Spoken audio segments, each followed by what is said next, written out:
एकता का प्रयास कर रहे हैं। बहरहाल पहली बार थोड़ी गंभीरता जरूर विपक्षी एकता में देखने को मिली है। इससे पहले हम लोगों ने देखा कि सिर्फ तस्वीरें खिंचाने के लिए सब साथ आते थे, पर इस बार जो बार बार इन लोगों की बैठक हो रही है, पर ये आने वाला समय ही बताएगा कि इन बैठकों का कोई निष्कर्ष निकलता है कि नहीं निकलता है।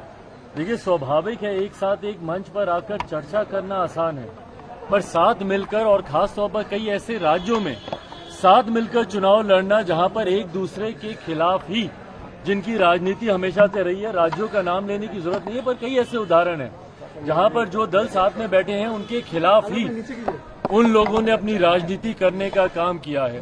तो ऐसे में चुनाव में जब ये लोग जाएंगे तब तक क्या ये विपक्षी एकता बरकरार रहेगी? इस विपक्ष का नेतृत्व कौन करेगा? क्या उस पे सबकी सहमति बनेगी? पिछले दिनों भी जब ये लोग बिहार भी आए थे तो उस वक्त भी कुछ मतभेद कुछ दलों के बीच देखने को मिले थे, बट बहरहाल ये आने वाला समय ही बताएगा कि ये विपक्षी एकता इस तरीके से बरकरार रह पाती है या चुनाव आते आते तक धराशायी होती है। सिविल कोड पे आम आदमी पार्टी ने समर्थन किया है, वही विपक्षी समाज जो है इसके बीजेपी प्रधानमंत्री मोदी ने इसको इम्प्लीमेंट करने की बात कही है, आरजेडी और जेडीयू इसका विरोध कर दिया। आपकी पार्टी का क्या स्टैंड है इस पे? भाई देखिए, यूनिफॉर्म सिविल कोड की जहां तक बात है, भारत विभिन्नताओं का देश है और भारत की खूबसूरती ही यही रही है कि जितनी भी विभिन्नताएं हैं यहाँ पर, हर किसी को अपनी पहचान इस देश में रहते हुए मिली है।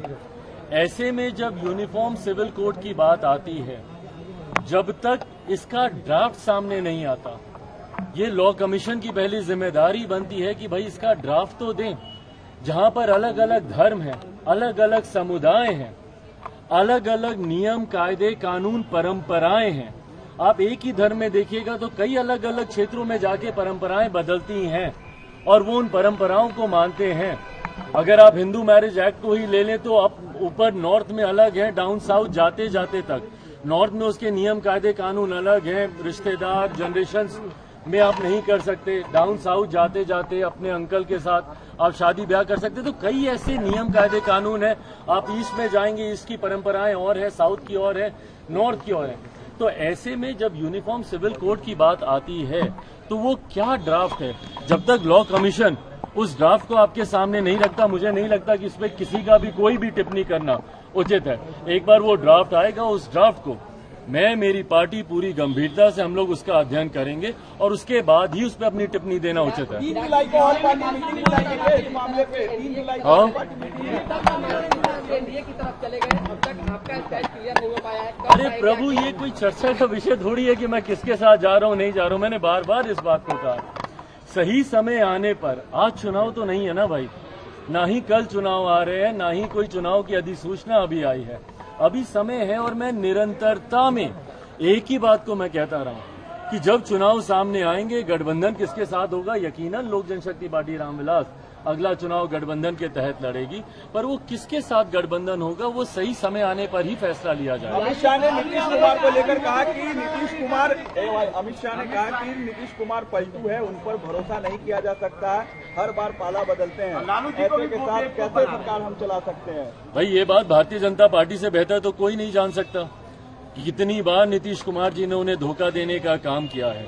तो ऐसे में जब आदरणीय केंद्रीय गृह मंत्री अमित शाह जी ने इन बातों को रखा है तो वो सही बोल रहे हैं इस बात को लेकर। नीतीश कुमार जी ने न सिर्फ भारतीय जनता पार्टी को बल्कि हर उस गठबंधन को और अपने ही हर उस नेता को धोखा देने का काम किया जिनका साथ लेकर इन्होंने आगे बढ़ने का प्रयास किया। भाई दूसरे दल तो दूर की बात है, जिन्होंने अपने नेताओं को नहीं छोड़ा हो। कोई भूल सकता है इन्होंने जौहर साहब के साथ क्या किया, या दिग्विजय बाबू के साथ क्या किया, या शरद यादव जी के साथ क्या किया, या इनकी अपनी पार्टी के नेता आरसीपी जी जो आज इनसे अलग हुए हैं, उनको किस तरीके से इन्होंने प्रताड़ित करने का काम किया। समय समय पर अपने स्वार्थ के लिए, गठबंधन को बदलने के लिए जिस नेता ने घटक दलों को धोखा देने का काम किया, तो ऐसे में उनको आईना ही दिखा रहे हैं मौजूदा गृह मंत्री जी।